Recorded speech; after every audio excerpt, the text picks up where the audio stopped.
La mente es insondable.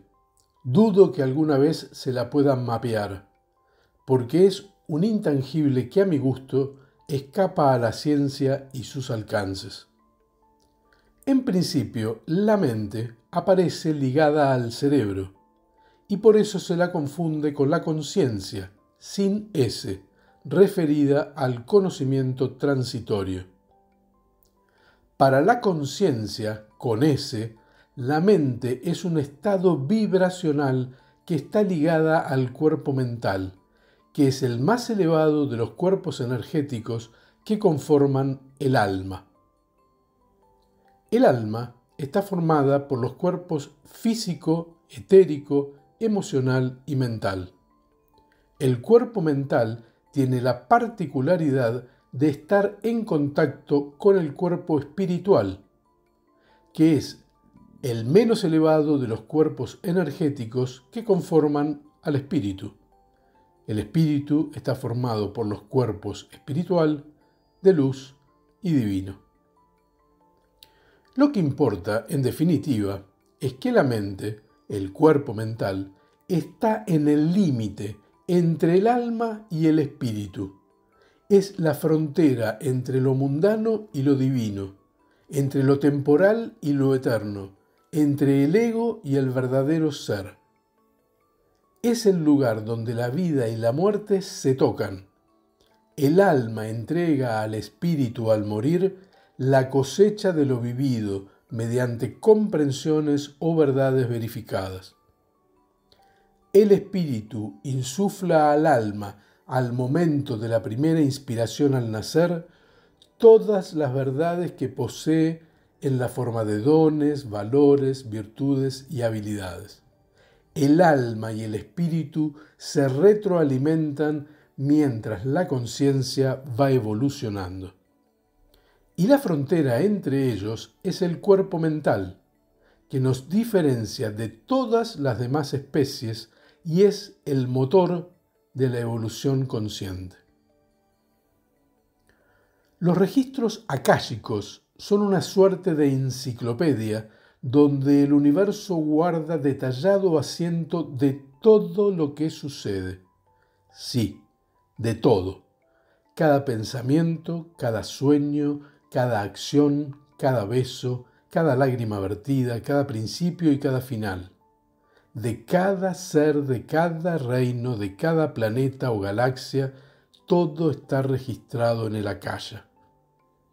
Estos registros se encuentran en la dimensión más baja del cuerpo espiritual, es decir, en contacto con el cuerpo mental. Como pertenecen al espíritu, no tenemos acceso franco a ellos, fundamentalmente porque nacemos con amnesia y porque su contenido es excesivamente denso para nuestra capacidad de procesamiento y asimilación. No somos capaces de absorber nuestras propias vidas pasadas, mucho menos somos capaces de asimilar toda la historia detallada del universo. En el Akasha, cada ser, cada espíritu, tiene un casillero, por llamarlo de algún modo comprensible, con su nombre, que en realidad es una frecuencia de vibración única en el universo, que lo identifica. Y en ese casillero se guardan todas sus vidas pasadas, con todas las vivencias, nacimientos y muertes que atravesó hasta el presente. Pero en los restantes casilleros también están todos los demás registros, que obviamente están interrelacionados y correlacionados con la historia del universo. A ese plano akáshico no se accede fácilmente durante el recorrido de la vida humana, hasta que se muere, y entonces sí, es el espíritu quien dispone de esa información que allí se encuentra para poder utilizarla. Pero durante la vida humana existe la posibilidad de tomar contacto con el plano akáshico a través de déjà vus, sueños, trances meditativos, flashbacks, hipnosis, experiencias cercanas a la muerte o cualquier otra situación que ofrezca una alteración al estado normal de conciencia. Incluso hay personas que dicen tener ese acceso, pero debemos tener muy en claro que hay que tener un nivel de conciencia muy elevado por encima del promedio planetario para poder hacerlo voluntariamente.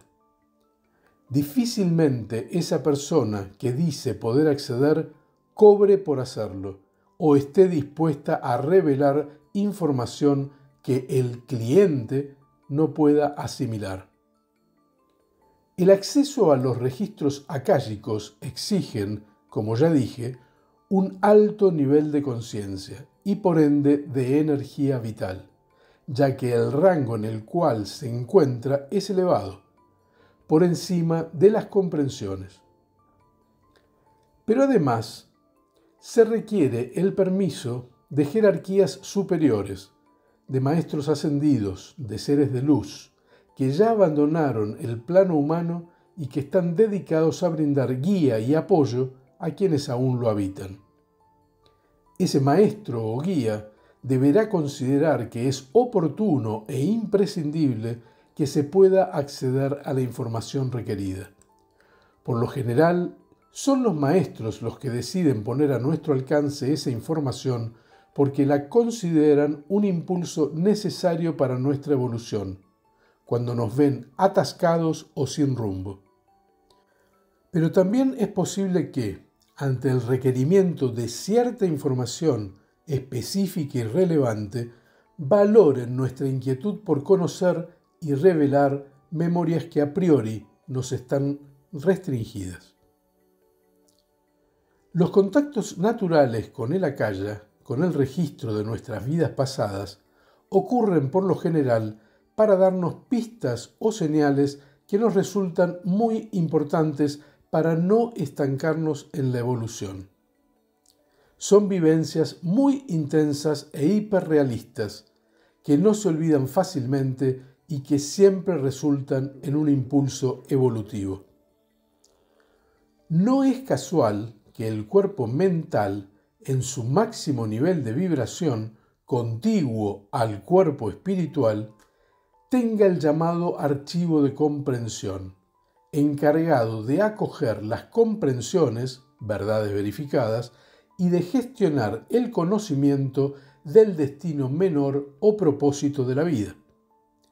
Es entonces esa frontera de contacto entre el akasha de la dimensión espiritual y el archivo de comprensiones de la dimensión del cuerpo mental el que alimenta, inspira y reactiva la evolución de la conciencia durante la vida cuando resulta necesario. En otro de los archivos del cuerpo mental se encuentra la memoria inconsciente, donde se encuentran todos los sentimientos, vivencias, deseos que suponen un conflicto para nosotros y que están reprimidos.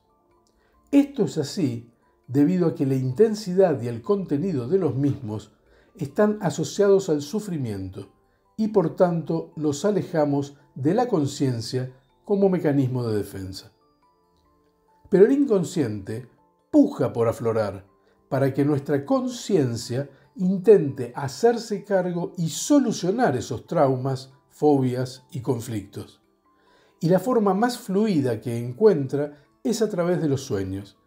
Es decir, que los sueños son la herramienta con la que nuestro inconsciente se comunica con nuestro consciente. De manera similar, podemos vincular el akasha con nuestra conciencia, entendiendo que busca aflorar para permitirnos acceder a información que pueda destrabar o impulsar nuestra evolución. Sería entonces el akasha una suerte de inconsciente colectivo, donde se guarda la memoria de todo lo que existe. A este plano se accede en momentos cruciales de la vida, como la noche negra del alma o Nigredo, que son puntos de giro en la trama de la película de cada ciclo vital. La información que se nos pone a disposición en esos casos busca darnos herramientas que nos permitan aceptar lo que sucede, el gran sufrimiento que atravesamos, dándole perspectiva y viabilidad para continuar tejiendo la trama hacia el destino menor elegido en el plan de vida. Es posible que el acceso a ese inconsciente colectivo se produzca mediante canalizaciones, es decir, mediante el flujo de información hacia nuestro consciente. Esto sucede en trances que pueden ser creativos a través del arte, utilizando las virtudes o habilidades con que contamos gracias a que nos fueron insufladas por el espíritu al momento de la primera inspiración al nacer. Muchos artistas han atravesado estos trances, sintiendo que no son ellos mismos los que desarrollan el arte, sino que son un mero instrumento de fuerzas superiores muy por encima de ellos. Hay que diferenciar el inconsciente colectivo de los registros personales de la Akasha.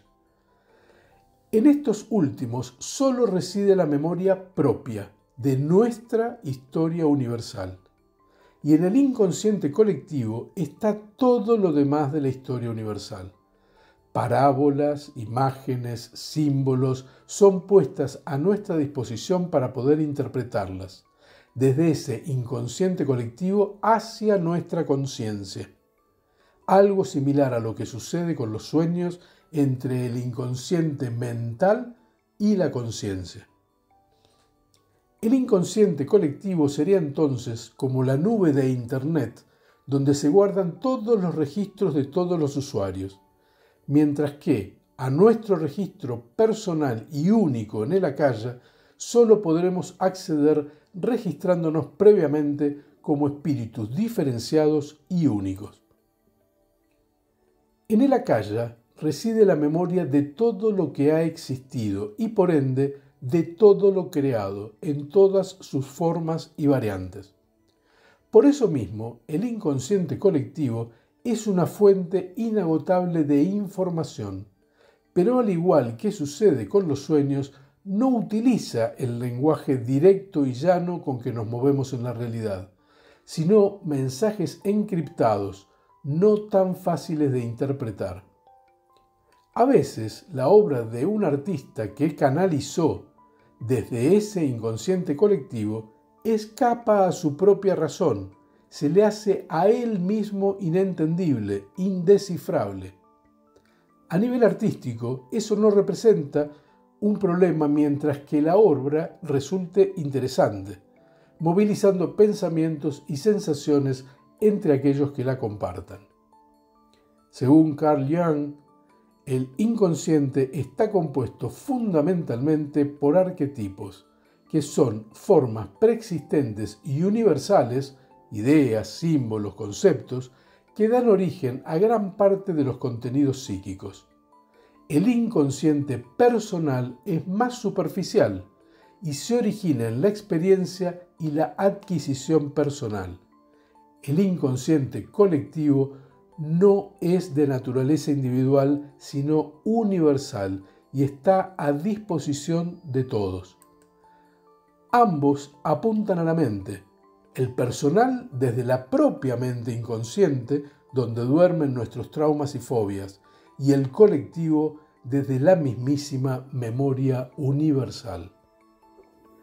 El inconsciente colectivo es una fuente inagotable de pensamientos que conducen a experiencias, y es sólo a través de la experiencia que nuestra mente se dispone a discernir entre lo verdadero y lo falso, que en nuestro nivel de conciencia es la única herramienta con la que contamos para aprender y evolucionar.